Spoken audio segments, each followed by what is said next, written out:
Hello and welcome to The Cutting Edge. I'm Mac Laudell. Be sure to like and subscribe to get notified every time we release a new episode. First up, we have a story on some very debatable topics. Then Mike and Adam will talk a lot about shoes.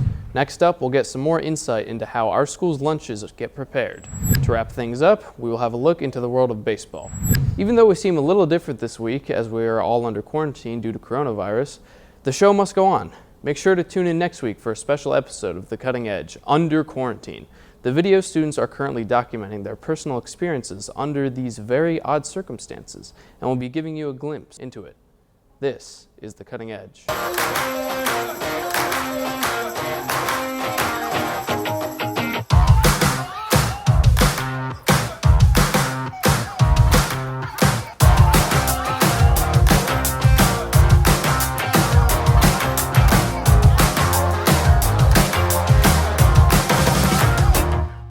I'm Madison.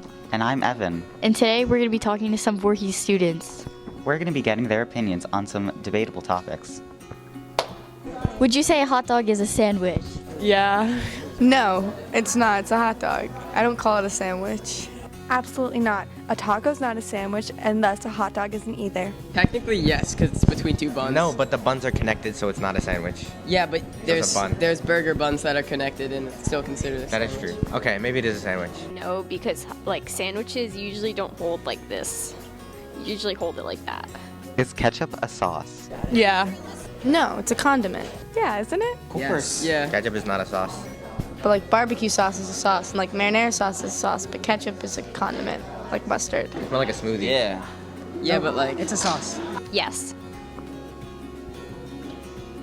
Is cereal a soup? I don't eat soup, but I don't feel, it doesn't feel like it should be a soup.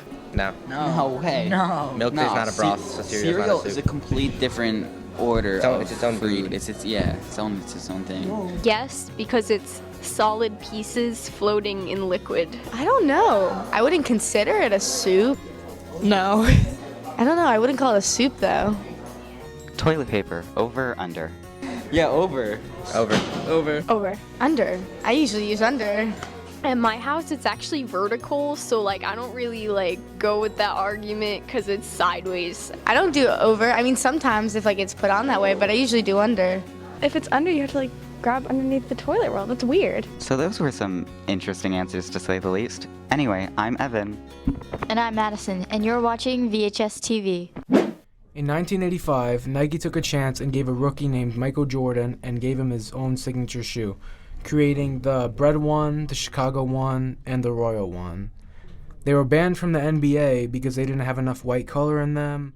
My cousin was with me and he showed me his like shoe collection, and I thought it was like super awesome, so I got into shoes myself. My favorite brand is Jordan, the Jordan brand, and Nike, I'd say. That's all I really buy. I don't really like New Balance, Adidas, and stuff like that. About 20 pairs. I only wear like 7 of the pairs because like the other pairs I don't want to get them dirty.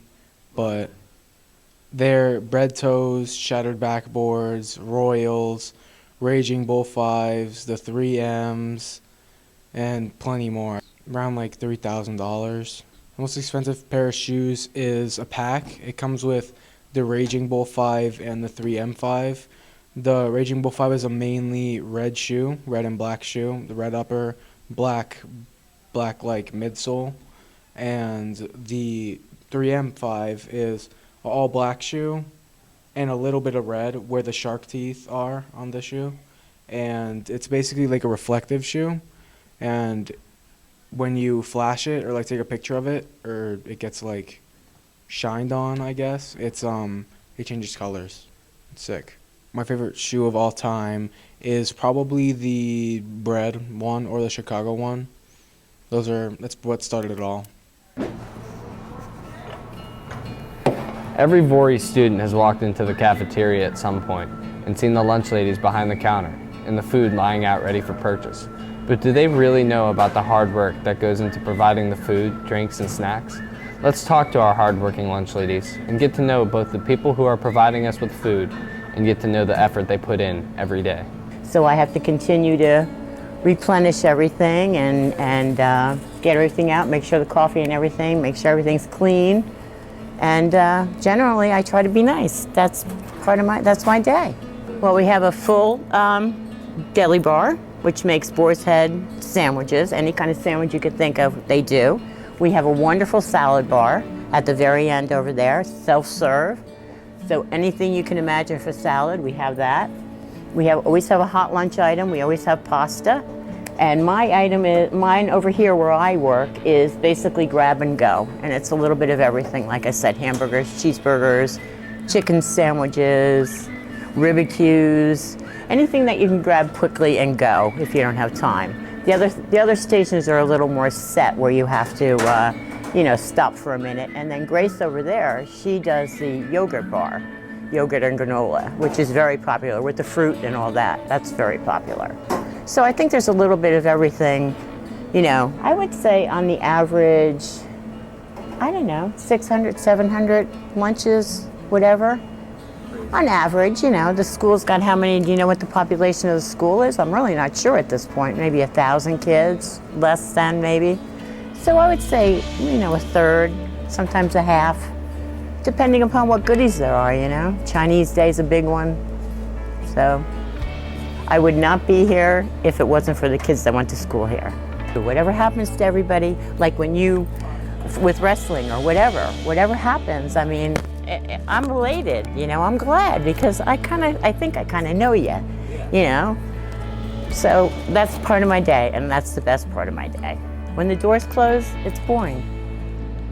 Our lunch ladies work extremely hard every day to provide us with our food. Next time that you buy something at the Voorhees cafeteria, make sure to say thank you.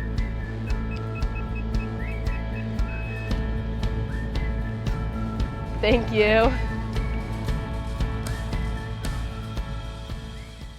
Hey, I'm back. This time, I'm giving you guys an update in the upcoming baseball season as my sports future project. All right, let's head right in. All right, how long have you been coaching baseball for Voorhees? This is my 7th year now at Voorhees High School. First year was a little rough, but then ever since then, we've gotten good kids to buy in, work hard, and most importantly, have a little fun. Well, the goal is every year just to kind of set a standard of how we want to do things. Last couple of years, they've done a good job of making a name that we belong in certain conversations concerning division, sectional. Hopefully this year, our kids have high expectations for themselves to possibly compete and win a state title. We generally like to carry around 45. Every year can change depending on numbers, composition of teams. I think this year we're carrying 31 freshmen and sophomores combined. 30. So we got, another 14 that are going to compose, the junior and senior classes. So we try to give kids time to grow, get better, see how they progress over the next couple of years. And if they get better and work hard, we generally try to do our best to keep them.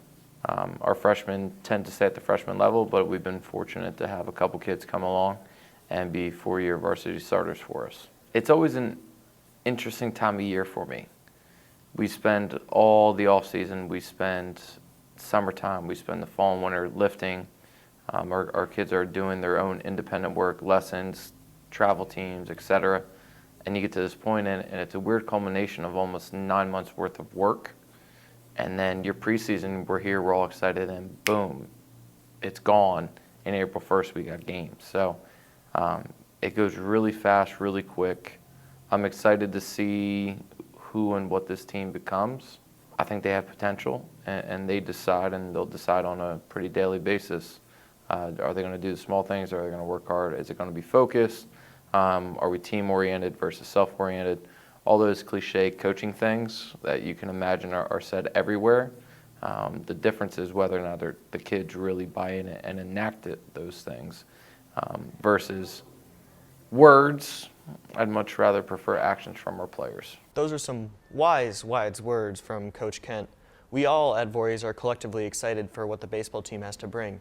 The freshman, JV, and varsity teams have already been posted on Aspen, so baseball players go check that out. And yeah, my name is Robert, and this is for VHSTV.